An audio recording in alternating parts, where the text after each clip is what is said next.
फक्त 4-5 दिवस आणि करोडो फॉलोअर्स.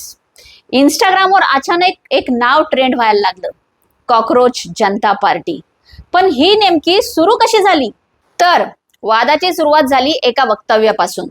सरन्यायाधीशांनी एका सुनावणी दरम्यान काही तरुणांबद्दल बोलताना म्हटलं होतं की काही बेरोजगार किंवा प्रोफेशन मध्ये जागा न मिळालेले लोक मीडिया, सोशल मीडिया, आरटीआय ऍक्टिव्हिझम कडे जातात आणि सगळ्यांवर टीका करतात.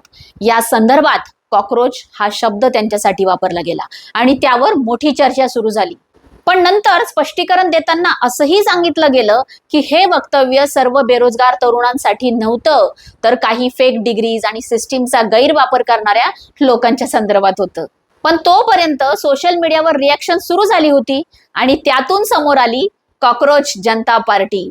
मीम, सटायर आणि ऑनलाईन पॉलिटिकल कॉमेंट्रीच्या स्टाईलमध्ये सुरू झालेलं हे अकाउंट आणि काही दिवसातच प्रचंड व्हायरल झालं. पण मोठा प्रश्न हा आहे, इतकी तरुण पिढी या पेजकडे का वळते? बेरोजगारी, एक्झाम प्रेशर, महागाई, करिअर प्रॉब्लेम की आपला आवाज कोणी ऐकत नाही अशी भावना. काही लोकांना वाटतं हे अकाउंट त्या फ्रस्ट्रेशनला मीम भाषेत बोलतंय. काही दिवसातच करोडो फॉलोअर्स, मग हे फक्त अल्गोरिदम आहे की युथ काहीतरी नवीन शोधतोय?